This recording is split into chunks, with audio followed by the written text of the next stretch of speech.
Halo semuanya, dengan saya sendiri, Vito, dan teman-teman saya. Halo, saya Delvin. Halo, perkenalkan nama saya Stanley. Halo, saya Mega. Halo semua, saya Arda. Halo, nama saya Meli. Halo, saya Hilda. Kami ingin mensosialisasikan tentang pengoptimalan sumber daya alam yang ada.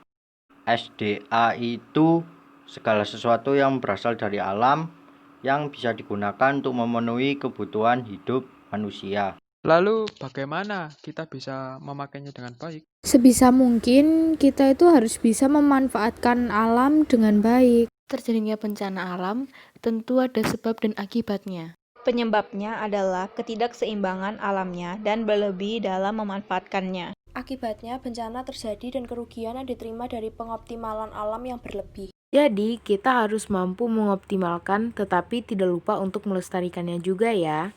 Oh, jadi gitu. Ngomong-ngomong, ada nggak sih pengaruh revolusi yang berdampak hingga sekarang?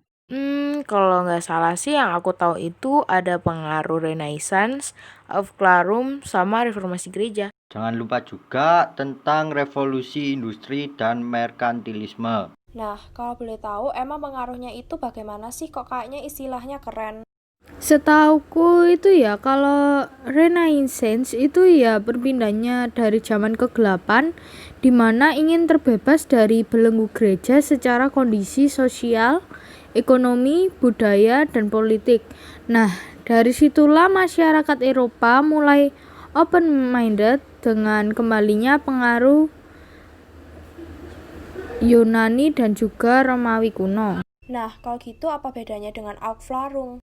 Bedanya, Aufklärung itu tidak lanjut dari Renaissance, di mana terjadi zaman pendewasaan di Eropa. Pada zaman ini, kemampuan berpikir, akal budi lebih bebas dan ilmu pengetahuan berkembang pesat.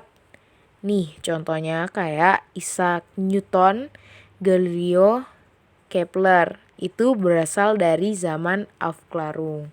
Oh, begitu ya.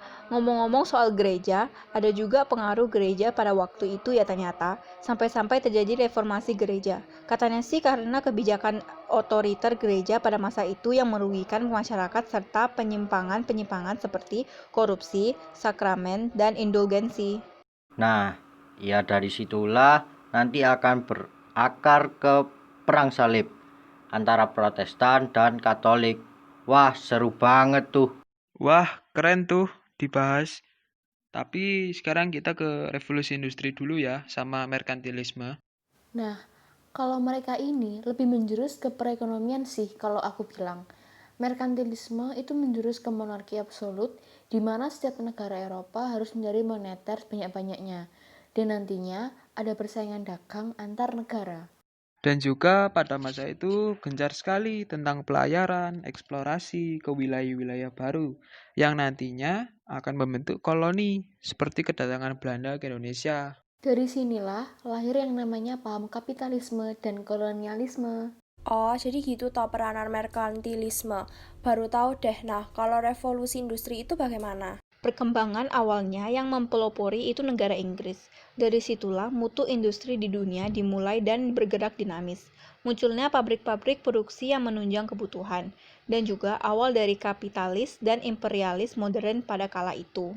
Hingga kini, yang namanya revolusi industri tetap berlanjut hingga sekarang. Sekarang sudah mencapai revolusi industri 4.0. Yap, bener banget Stan.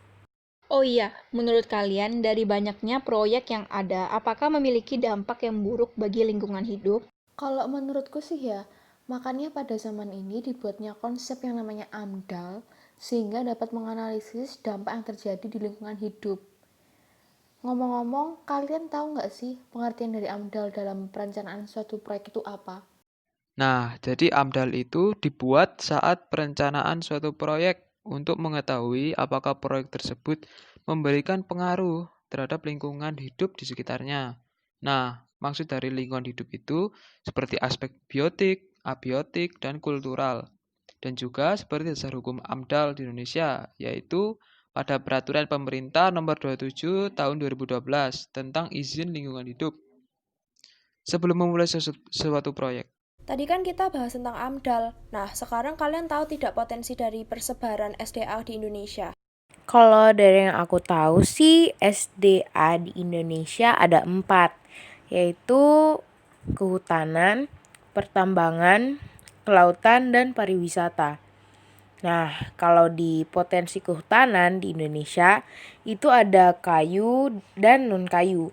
Kalau kayu itu seperti kayu jati, kayu cendana, kayu akasia, dan kayu meranti. Terus yang untuk non-kayunya ada buah-buahan, madu, rotan, sagu, rempah-rempah, dan karet. Nah, sekarang potensi pertambangan di Indonesia yaitu ada minyak bumi, lalu gas, lalu batu bara, mineral, dan juga batu-batuan.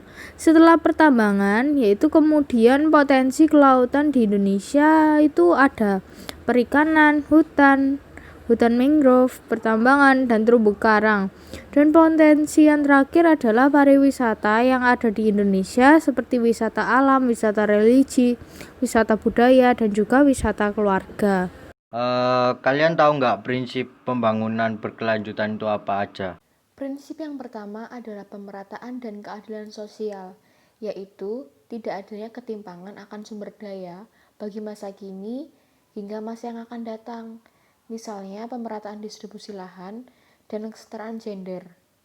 Terus, yang kedua adalah menghargai keanekaragaman, adalah menjaga keanekaragaman hayati dan tidak adanya diskriminasi pada keanekaragaman budaya. Selanjutnya adalah pendekatan integratif, adalah pembangunan harus berpedoman pada hubungan timbal balik antara manusia dengan lingkungan. Dan juga yang terakhir adalah perspektif pada jangka panjang, yaitu melakukan perencanaan pengelolaan dan pemanfaatan sumber daya alam yang dapat digunakan dalam jangka panjang. Nah, ngomong-ngomong tentang makanan, kalian tahu nggak makanan yang khas Eropa dan Asia itu apa aja sih? Oh, aku tahu salah satu makanan yang lagi banyak diminati yaitu tteokbokki. Kalian tahu tidak, tteokbokki itu terbuat dari bahan-bahan yang simpel. Walaupun simpel, tapi bahan-bahan tersebut hanya tersedia di Korea. Dan juga tteokbokki itu memiliki rasa yang sangat khas. Guys, makanan khas Asia yang terkenal juga ada sushi loh. Banyak restoran-restoran di Asia dan di Eropa yang menyediakan menu sushi sebagai makanan yang spesial. Nah, kita kan tadi sudah bahas makanan Asia kan. Sekarang coba kita ke makanan Eropa deh. Kalau yang aku tahu sih pizza. Pizza itu mirip dengan roti-roti biasa sih. Tapi bedanya pizza ini tuh agak ceper bentuknya. Dan memiliki topik yang sangat banyak dan beragam. Seperti ikan-ikanan, daging-dagingan, dan sayur-sayuran. Makanya itu pizza memiliki banyak varian. Oh iya, mungkin untuk yang belum tahu kalau pizza itu berasal dari negara Italia ya. Kalau aku sih taunya makanan Djibouti yang berasal dari Britania Raya. Bagi yang belum tahu, Djibouti itu ya kayak roti lapis yang dibuat dari bahan keripik. Biasanya keripik kentang yang disajikan di atas roti putih berlapis mentega atau roti gulung dengan penambahan kondimen seperti saus coklat, cuka malt, atau mayonnaise. Djibouti ini juga terkadang dikenal dengan beberapa nama seperti chip sandwich, chip batch, chip roll, chip muffin, chip fish, atau chip sarni. Makanan Eropa yang sering aku makan adalah spaghetti karena cara masaknya yang gampang. Selain itu, bahan-bahan yang dibutuhkan sangatlah gampang untuk didapatkan, serta rasanya yang dijamin pasti enak. Kalau aku sih sering makan burger karena di burger itu memiliki sayur-sayuran dan juga ada dagingnya yang bisa membuat kita menjadi kenyang. Dan juga burger ini sering ditemukan di mall atau di street food. Bagi yang belum tahu, burger ini berasal dari Amerika Serikat. Yel, kamu bisa nggak mengidentifikasikan persoalan-persoalan pokok yang dihadapi oleh Indonesia terkait sumber daya alam? Oh, aku tahu Mel, pas itu aku sudah pernah dijelasin kok. Oh, kalau begitu kamu bisa jelasno ke aku ta, soalnya aku masih belum paham gitu, Yel. Saat ini, kekayaan alam yang dimiliki Indonesia belum mampu dijaga dengan baik. Masih banyak kegiatan yang bersifat merusak alam yang tentunya akan mengganggu ekosistem alam tersebut. Banyak sekali masyarakat Indonesia yang menyalahgunakan fungsi alam yang tidak sesuai dengan fungsinya. Hutan yang seharusnya sebagai tempat peresapan air namun ditebang untuk membuka kebun. Selain itu, hutan yang seharusnya sebagai tempat hidup hewan saat ini hilang dan menyebabkan hewan-hewan di hutan menjadi terancam karena kehilangan tempat tinggal. Selain itu, banyak pihak-pihak yang tidak bertanggung jawab memanfaatkan alam untuk kepentingan kelompok maupun kepentingan individu. Dari hal tersebut membuktikan bahwa kekayaan alam di Indonesia belum mampu dimanfaatkan dengan baik. Yang seharusnya kekayaan alam yang melimpah ini mampu memberikan kesejahteraan dan kemakmuran untuk masyarakat. Wih, ternyata kamu sangat memahami permasalahan ini ya, Yel ya. Iya Mel, tapi aku masih belum paham yang alasan terjadinya persoalan-persoalan pokok yang dihadapi manusia terkait sumber daya alam. Kalau itu sih aku tahu, jadi karena terbatasnya persediaan sumber daya alam, lalu perbedaan faktor geografis karena masing-masing daerah memiliki kekayaan sumber daya alam yang berbeda. Lalu faktor bencana alam juga bisa menjadi penyebab sumber daya alam. Tapi kalau gitu apa hubungannya misi dan tugas gereja dalam dunia secara khusus yang terkait dengan sumber daya alam? Oh, kalau itu aku tahu, Hil. Jadi, misi dan tugas gereja dalam dunia secara khusus yang terkait dengan sumber daya alam adalah jadi kita sebagai umat Allah memiliki kewajiban untuk menjaga dan merawat apa yang telah diberikan oleh Allah untuk kita, agar pada kedepannya anak maupun cucu kita dapat menikmati dan menjaga apa yang diberikan oleh Allah. Oh alah, begitu toh. Oke, terima kasih. Sekarang aku jadi lebih paham.